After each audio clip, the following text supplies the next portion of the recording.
we don't do discounts, we don't do promotions. The message that we're going out with this year, which is similar to the last couple of years, is that it's just another Friday. When I am together with other e-commerce entrepreneurs, they literally love their inventory. They think it's the coolest thing.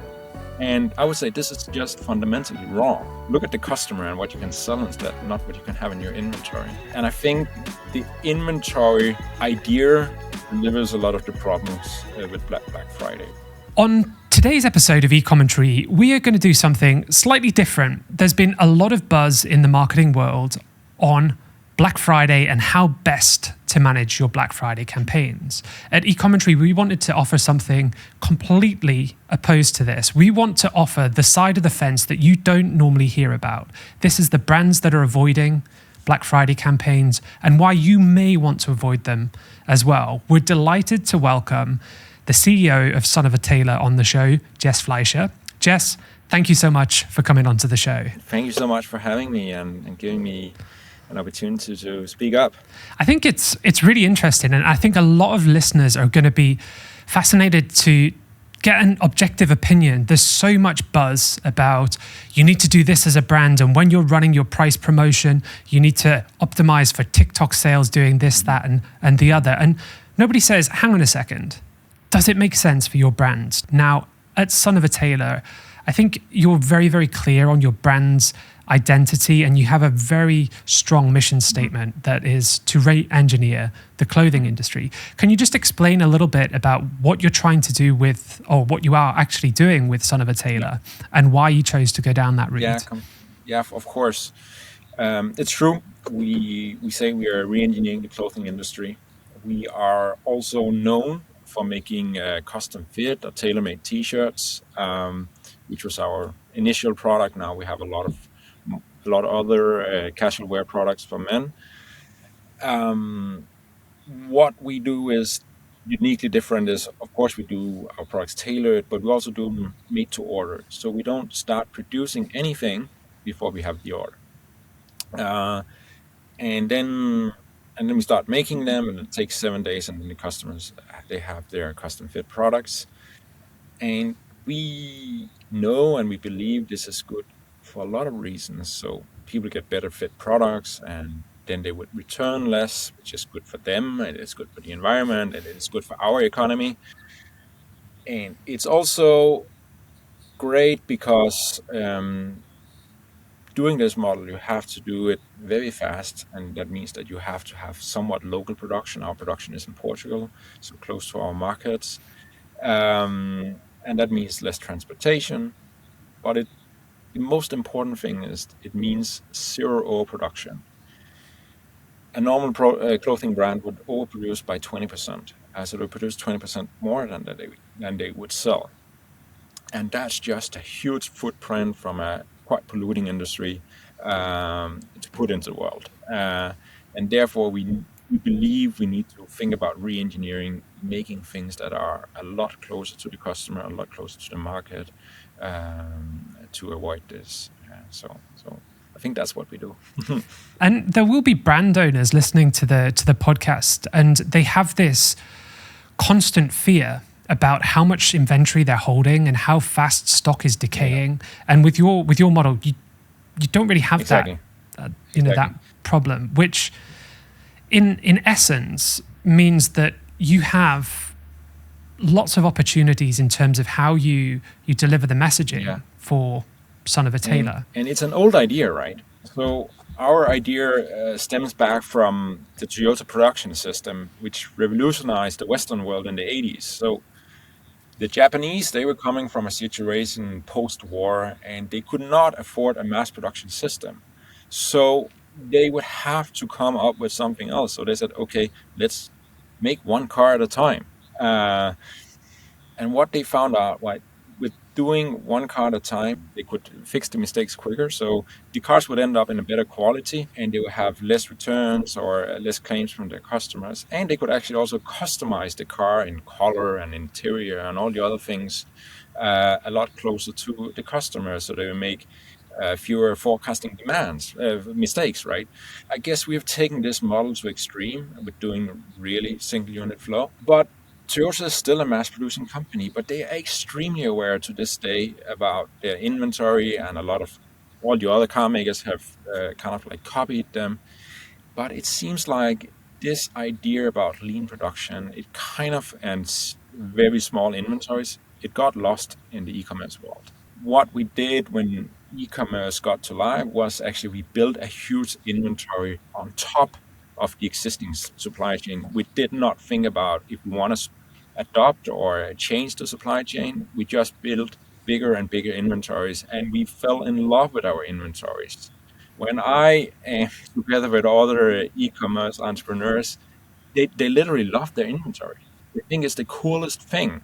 And I would say this is just fundamentally wrong. Look at the customer and what you can sell instead, not what you can have in your inventory.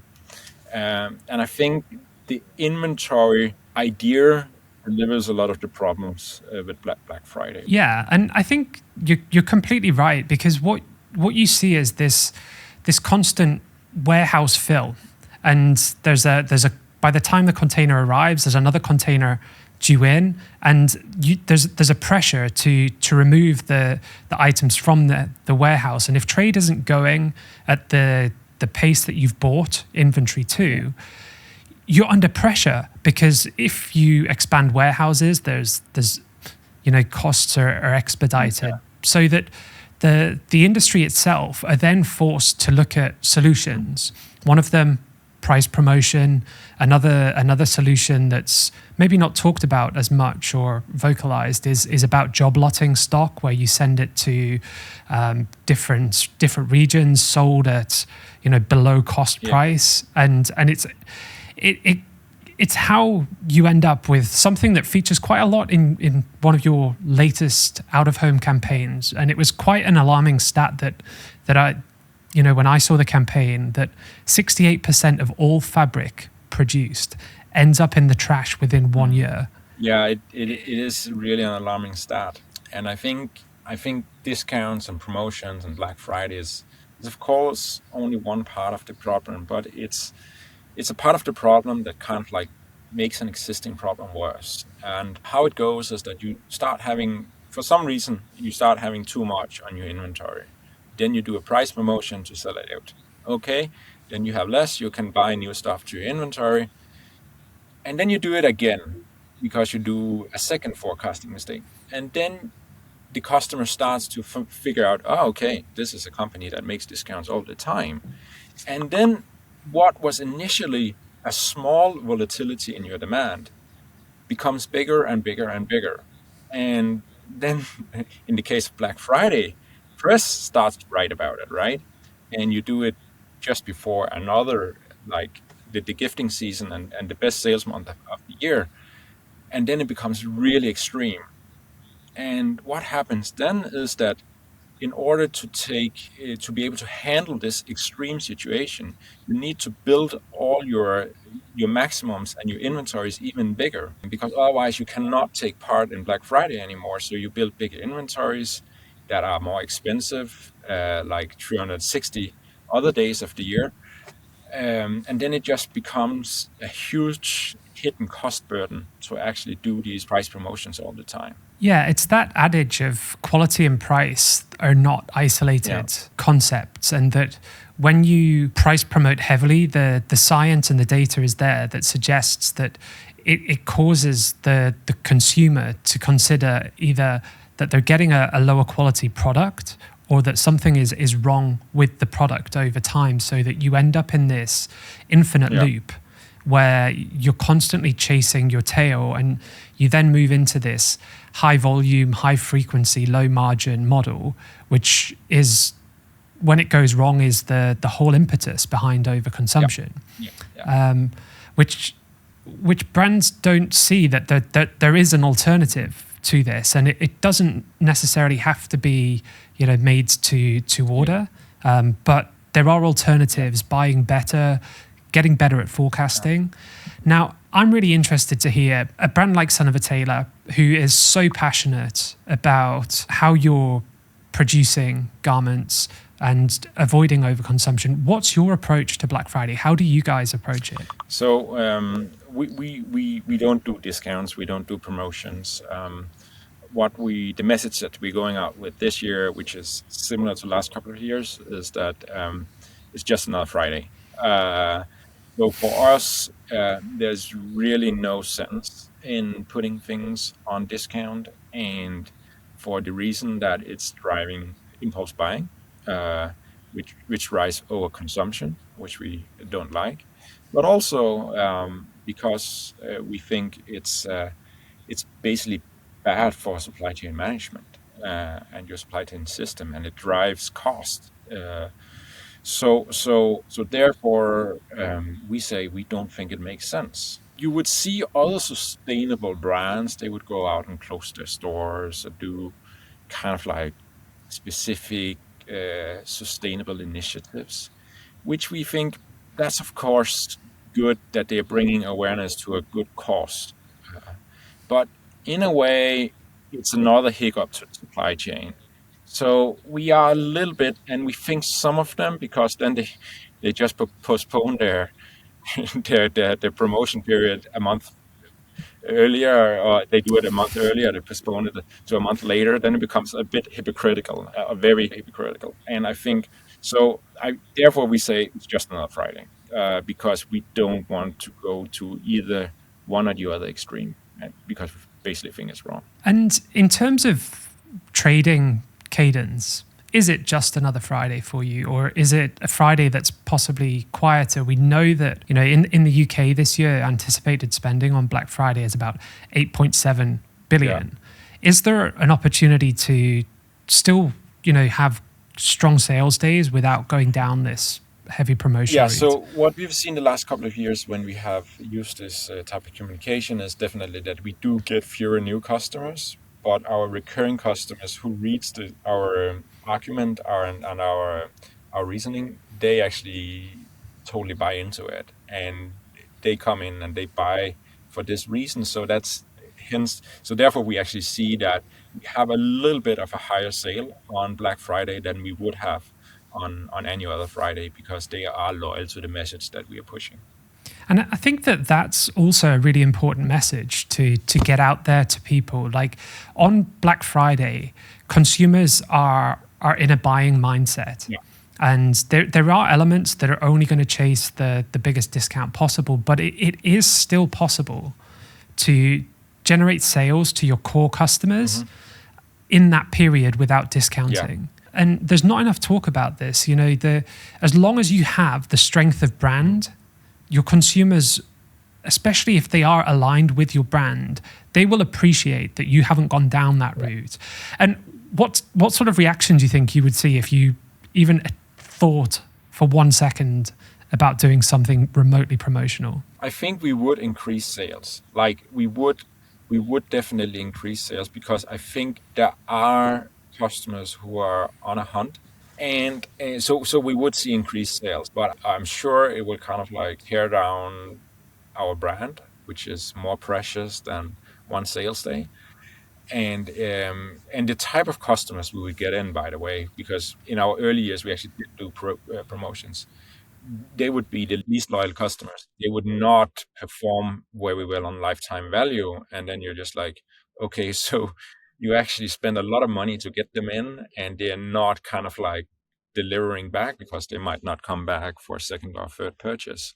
So therefore, what type of customers are you actually getting through Black Friday? I think that's worth an assessment, because they're hardly profitable. So why are you then doing it? We've seen exactly this with luxury brands that have attempted heavy promotion periods. We've acquired new customers in that period. You're selling a product that's usually £500 and you reduce it 50%, but you do bring in a different customer segment into your brand. And what we found happened was that we then spent the next 6-12 months actually trying to work out who these people are so that we can actually get them out of our communication pools, because they then clutter up your retention audiences across the paid media platforms.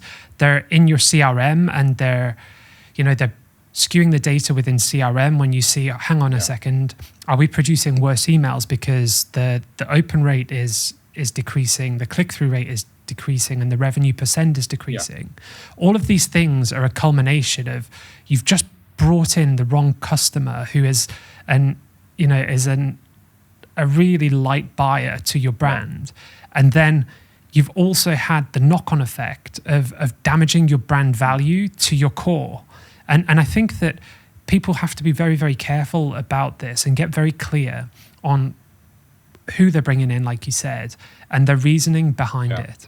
This is something that I would love to kind of dive in a little bit more detail with, because there will be brands out there that have good intentions, so that they're producing fabrics using sustainable materials, but they find themselves in a position where they've got to run Black Friday campaigns. In your opinion, can you truly claim to be a sustainable brand and run Black Friday campaigns? I think that's a good question. So first of all, I don't see Black Friday being different from any other promotion. Like it's just an extreme day where everybody go on promotion. And I think like promotions are in nature not bad if you do it in a situation where you just screwed up your forecast and you have to get rid of inventory that is maybe even deteriorating, so it loses value. Then of course it's better to sell it at a lower price than to throw it on the street. And if that happens to be on Black Friday by incident, then okay, then that's probably in this given situation the most sustainable thing to do. But the problem is, if you educate your customers that promotions are coming again and again and again, and they are coming on a certain date, then it is not a sustainable thing anymore, because then you should have been able to forecast it, right? So there are exceptions where promotions actually can be the most sustainable things to do when you're not a made-to-order brand, which 99% of brands aren't.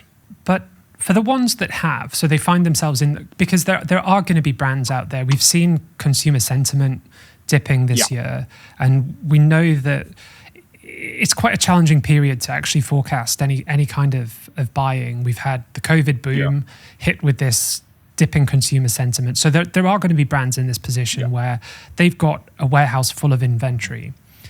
In your opinion, how should they approach the communication to the fact that they're doing something that's possibly against, what they would usually stand for? Do you think that honesty is the best approach here? I think like being completely honest and say, hey, this season we overbought, and we came from a Corona situation where there was a ton of demand, and like almost on the day Corona ended, Putin invaded Ukraine, and everything was flipped on its head. And of course nobody could foresee that coming, and therefore we have too much this time. We would try to avoid it in the future, and definitely for next year, and we're learning from it. But this year we have to put things on promotion, which we hope you would benefit you in this period of inflation and what have we. I think that would be the way forward in such a situation. But then of course you are kind of like, you're bound that this is not something you do again and again, because now you said it was a one-off or something that happens rarely, right? And I think that's the dangerous part. It, like, everybody can forgive a mistake if you act with complete transparency and honesty. But if that mistake happens again next year, people are going to start to think, hang on a second. You said this last year. And I completely agree that being transparent and being honest about how you're in that position, and people will give you a pass for that. I have seen sustainable brands attempt these anti-Black Friday promotions, or they put green on the end of it and call it Green Friday, and they do the same thing. I think it's super important. Consumers are wise to this now. They've seen this done. This isn't being sustainable just because you put green on the front. This is possibly what you would class as greenwashing. But I think that the other thing that's really, really important for brands in those situations is to communicate how the percentage discount comes about, because we know that within the sustainable industry, there's always a big focus on if sustainable brands are sold for too cheap a price, somewhere in the supply chain something sustainable isn't happening. And I think that one thing that brands that find themselves in this situation can do, and can do pretty well, is to actually communicate that the supply chain is our usual supply chain that's built upon a sustainable model. The people losing in this situation isn't the factories or the workers, it's coming off our bottom line. And I think that if you're open to that, people will be very, very understanding. That is a very good point. Because that's something we always talk about, is that if you see a sustainable brand doing 50-60% discounts, someone somewhere is getting screwed. That's the nature. That's the nature of it. So we've talked about brands that have a sustainable element to their business, or they're thinking about the environment, but we also have brands that fall into a category where promotions, they don't need to be doing promotions at this stage, and it's almost like they copy somebody else's marketing calendar, and they feel that they have to do promotions because every other fashion brand does promotions. Can you just talk to me a little bit about how Son of a Tailor approaches your marketing, because there's such a big brand element to what you're doing? Could you just kind of give us a little bit of a point of view on that? I completely agree that every brand is an individual and should be seen as such. I think what my argument to what you just said is that I think definitely, of course, Black Friday is not sustainable, but my core argument is it actually an economically good thing to do for your business?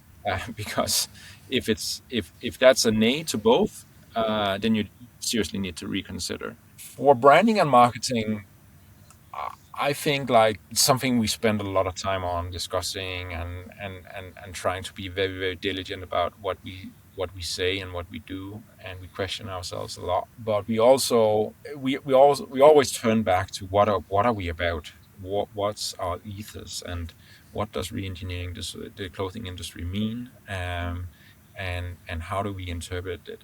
And we do actually have something. We still see ourselves as corporate, but we do definitely have written down into a brand book, which we very often return to. We also iterate it, but it's something that we actually quite often study, because it is kind of like the source also of creativity and input into trying to think things differently and inspire us to what is actually our approach to Black Friday. Because one option could have been to go with discounts like any other e-commerce brand would do. Another option would have been closing down your stores. You see Patagonia doing this, you see Mats Nørgaard in the local market doing this, and you see quite a few of brands going this anti-Black Friday wave. But is that really us? We don't think that's us, because we think the problem is different. And I think it's having these conversations all the time. For us, that's what our marketing and branding is about. And then also being able to execute on it. So there's a pivotal point in our campaign development where we shift from saying, okay, now we have discussed all the advantages and disadvantages. This is the path that we go for. And then we start executing on that. And then there will come new things that says, maybe it's not a good idea anyway. But then we actually try to say, okay, leave that aside and say, okay, we have had the discussion of critique, but because if we keep criticizing our own ideas all the way to the end, they would end up getting bland and watered out in our experience. So they wouldn't get the edge. And the recent campaign, Your T-shirt is trash, that we just put on a huge banner, we could definitely see some fallbacks or some problems in the campaign when we worked with it, but we had to say, okay, we would never get a campaign out if we don't stick to what was the original idea. And it happens that the problems that we saw, nobody has actually mentioned it along the way, so it's good that we didn't do anything about it. And how's the response been to that campaign? I'm being a little bit nosy here. Yeah, so it's been amazing. And we think it's gotten a ton of awareness, and that is really, really good, and that's something we can definitely build on now. And another thing that I've learned, and a lot of other marketeers, they already know, that is that branding is just a long game. So you will not see an immediate increased sale on your web page due to that. So it's very unlike social media ads or whatever. So the response has been really, really good. I think next time there's still things we want to do better. I think in our next campaign we want to connect our message better to the product that we do. So that's something we are doing. We are really working hard on for our next big shot. It's so exciting to hear a brand, and I think that the thing that allows you to take advantage of those opportunities is going back to what you said before about truly understanding what Son of a Tailor is about. It allows you to operate differently because you're not always thinking, oh, what's our stance on this? There'll be I'm guessing, there's an intuitive feel, so that if someone says to you, what's your stance on Black Friday?